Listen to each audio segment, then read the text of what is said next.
며느리가 제 치매 진단서를 조작하는 순간을 목격했습니다. 화요일 오전 10시 신경과 대기실에서였어요. 은희는 제 옆에서 가방을 꼭 껴안고 있었습니다. 그 안에 뭔가 중요한 것이 들어있다는 듯 했죠. 진료실에서 저는 모든 질문에 정확히 답했습니다. 오늘 날짜, 계산 문제, 기억력 테스트까지 완벽했어요. 의사도 만족스러워했죠. 인지 능력은 정상 범위네요. 바로 그때였습니다. 은희가 가방에서 수첩을 꺼냈습니다. 의사 선생님, 이거 보세요. 관찰일지라고 적힌 수첩이었어요. 종이 넘기는 바스락거리는 소리가 진료실에 퍼졌습니다. 제가 처음 보는 것이었죠. 2월 3일 가습을 끄는 것 깜빡함. 2월 7일 현관문 열어둔 채 외출. 거짓이었습니다. 모두 다 새빨간 거짓말이었어요. 저는 그 순간 온몸이 얼어붙는 걸 느꼈습니다. 며느리가 제 눈을 똑바로 보며 말했죠. 어머니 기억 안 나시는 거예요. 의사는 혼란스러워했습니다. 환자 본인의 답변과 보호자의 관찰 기록이 완전히 달랐으니까요. 그 순간 깨달았습니다. 이 모든 게 계획된 일이었습니다. 화장실에 들러 휴지에 급하게 메모를 썼습니다. 도와주세요. 며느리가 저를 치매 환자로 만들려 합니다. 하지만 용기가 나지 않았습니다. 은희가 알게 되면 어떻게 될까 싶었으니까요. 집으로 돌아가는 택시 안에서 생각했습니다. 며칠 전 밤에 들었던 속삭임이 떠올랐습니다. 할머니 언제 쫓아낼 거야? 진단만 받으면 우리가 결정해. 이제야 모든 조각이 맞춰졌습니다. 하나의 계획이었습니다. 그날 밤 저는 서랍에서 인감도장을 꺼냈습니다. 김정희라고 새겨진 작은 도장이었죠. 58해를 살아온 제 모든 권리를 상징하고 있었습니다. 옛날 카세트 테이프에 음악을 녹음하던 기억이 떠올랐습니다. 그 딸깍 소리와 함께 저는 기록을 무기로 들었습니다.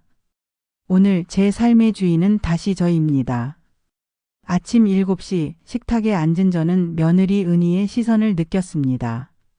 평소보다 더 예리하고 관찰하는 눈빛이었어요. 어머니, 어제 가습을 또 안 끄셨죠? 은희가 밥그릇을 놓으며 말했습니다.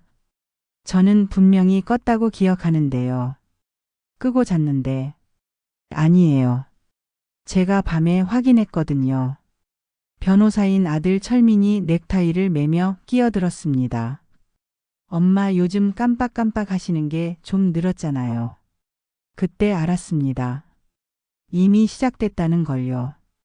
민수는 학교 갈 준비를 하며 휴대폰을 만지작거렸습니다. 고등학교 3학년의 어깨가 무거워 보였죠. 할머니 걱정까지 얹고 싶지 않았습니다. 할머니 괜찮으시죠? 민수가 걱정스럽게 물었습니다. 저는 웃으며 답했어요. 물론이지, 민수야. 하지만 은희는 고개를 저었습니다. 민수야, 할머니 상태가 좀. 우리가 더 신경 써야겠어. 식사를 마친 후 거실로 나왔습니다. 낡은 라디오를 켰더니 주파수가 제대로 잡히지 않았어요. 지지직거리는 잡음 사이로 뉴스가 들려왔습니다. 고령층 재산 관리의 중요성. 아이러니했습니다. 바로 제 상황과 같은 내용이었으니까요. 오후에 이웃 김 씨 부인을 만났습니다. 아파트 화단에서 우연히 마주친 것 같았지만 은희가 미리 말해둔 듯 했죠. 정희 씨 요즘 어떠세요? 며느리가 걱정이 많던데. 가스불도 자주 잊으신다면서요. 저는 당황했습니다. 벌써 소문이 퍼진 거였어요. 은희가 얼마나 치밀하게 준비했는지 알 수 있었습니다. 집으로 돌아와 옛날 카세트 테이프 케이스를 꺼냈습니다. 90년대에 음악을 녹음하던 그 케이스였죠. 딸깍. 그 소리가 추억을 깨웠습니다. 이제 이 케이스에 제 진실을 꽂아두겠습니다. 영수증부터 시작했습니다. 어제 마트에서 받은 것, 계산이 정확했다는 증거였죠. 이어 통화 시간표를 적었습니다. 제가 얼마나 정상적으로 대화하는지 보여주는 자료였습니다. 메모지에는 매일의 일상을 기록했습니다. 아침 7시 기상, 가스레인지 확인 완료, 문단속 확인 완료. 저녁 식사 시간이 되었습니다. 철민과 은희는 제 앞에서 속삭이듯 말했습니다. 병원 예약 잡아놨어. 언제? 다음 주 화요일. 저는 못 들은 척했지만 모든 것을 기록했습니다. 카세트 케이스 안에 차곡차곡 진실을 담아두었습니다. 그날 밤 라디오에서 트로트가 흘러나왔습니다.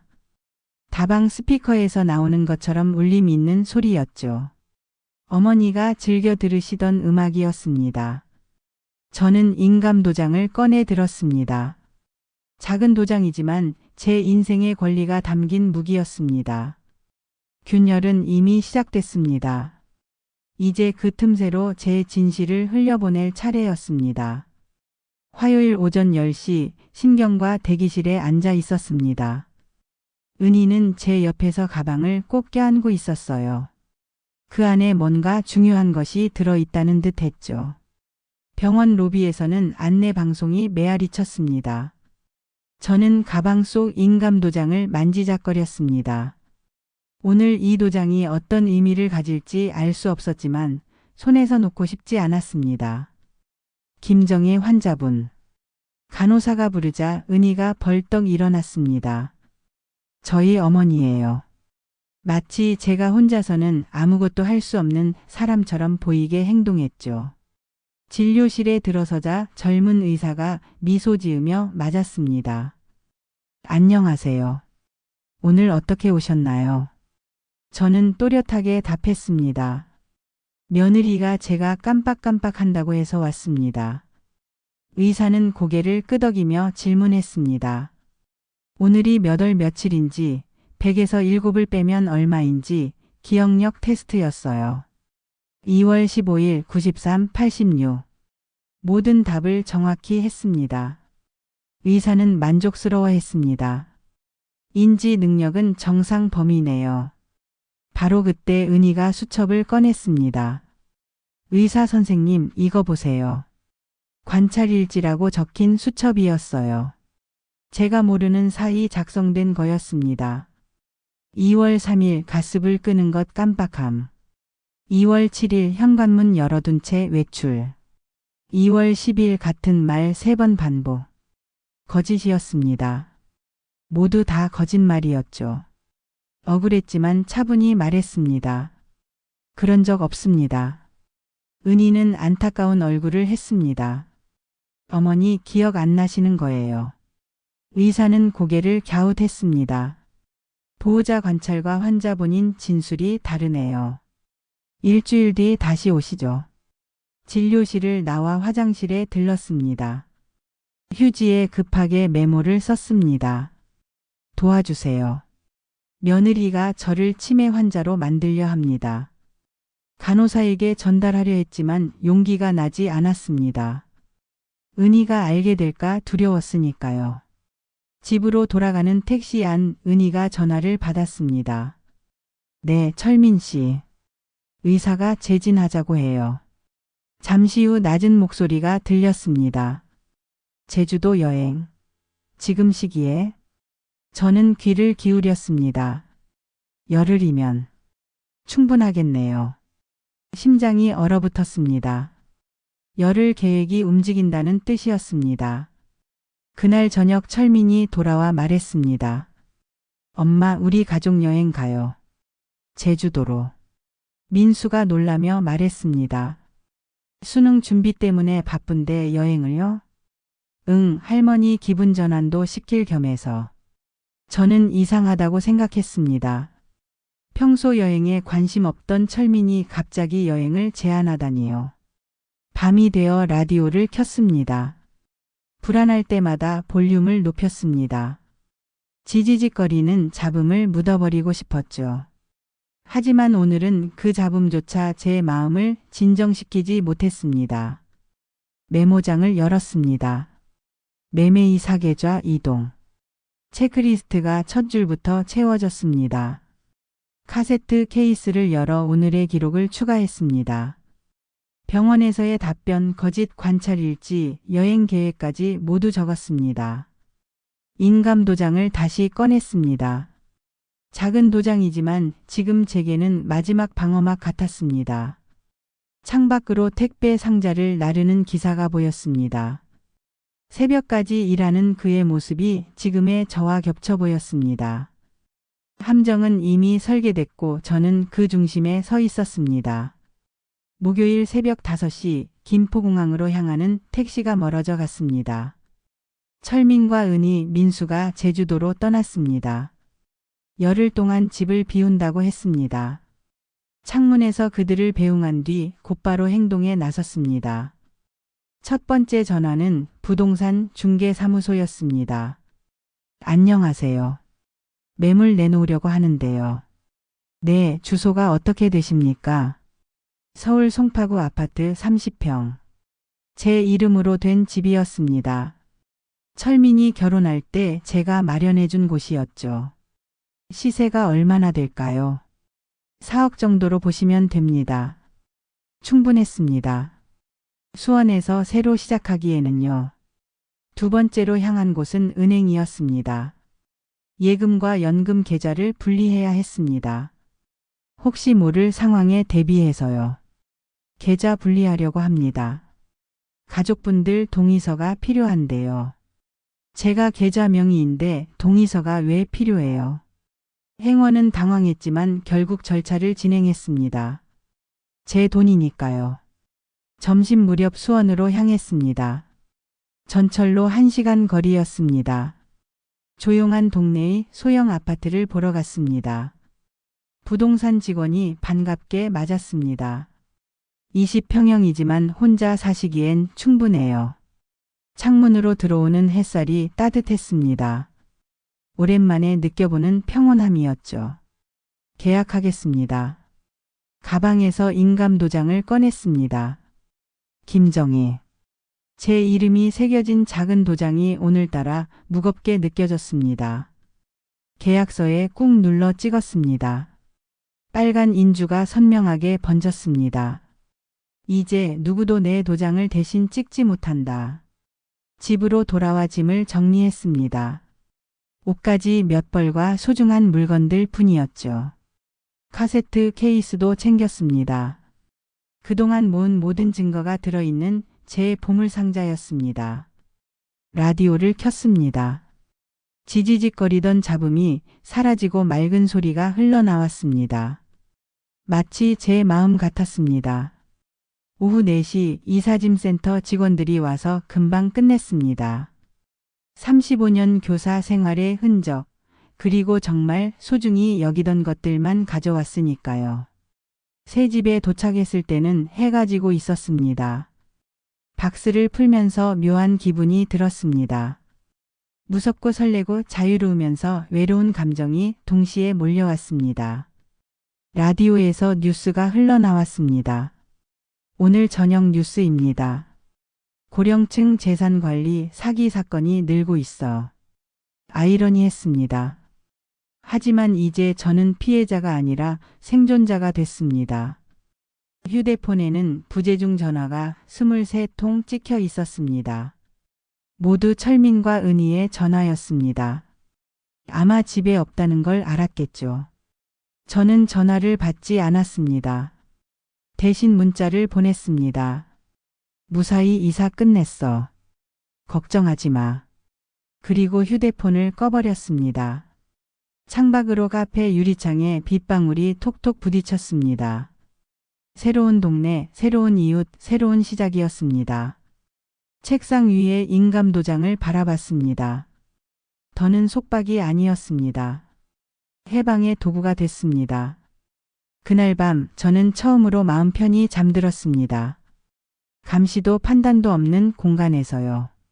도장의 방향이 바뀌었고 제 인생도 새로운 길을 향하기 시작했습니다. 일주일 후 제주도에서 돌아온 그들의 전화가 울렸습니다. 새집 거실에서 라디오 볼륨을 낮추고 응답했습니다. 여보세요? 철민의 당황한 목소리가 들렸습니다. 엄마, 집이 왜 비어 있어요? 어디 계세요? 수원으로 이사했어. 뭐라고요? 허락도 없이? 저는 웃음이 났습니다. 허락? 내 집인데 누구 허락을 받아야 해? 은희가 전화를 이어받았습니다. 어머니, 정말 무책임하세요. 우리가 얼마나 걱정했는지 아세요? 걱정은 고마워. 하지만 이제 내가 내 걱정은 할 수 있어.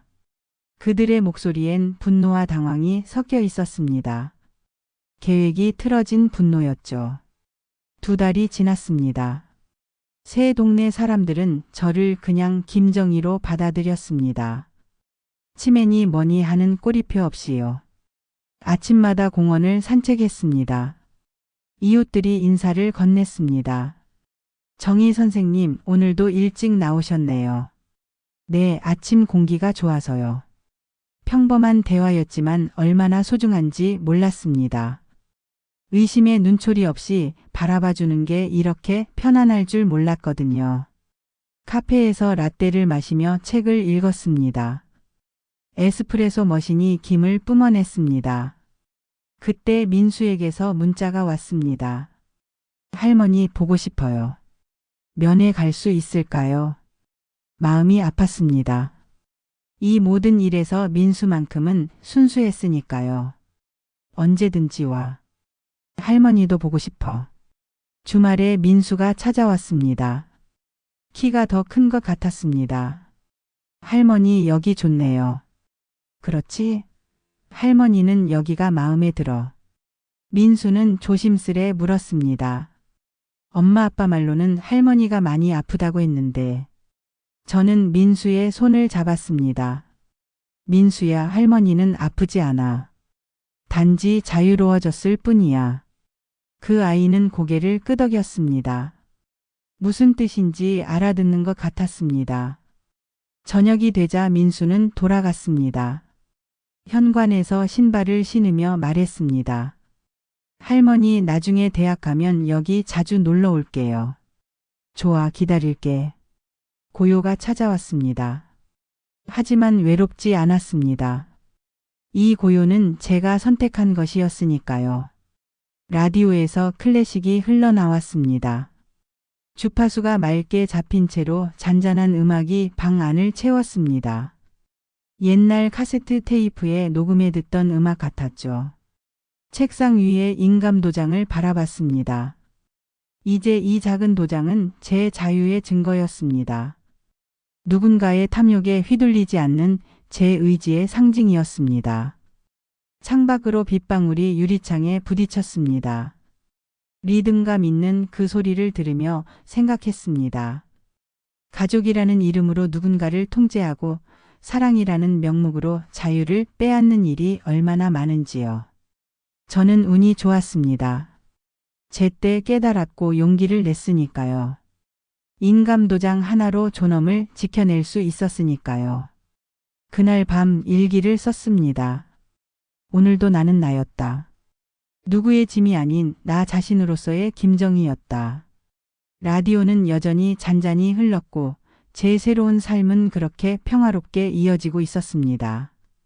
여러분이라면 가족의 탐욕 앞에서 어디에 도장을 찍으시겠습니까?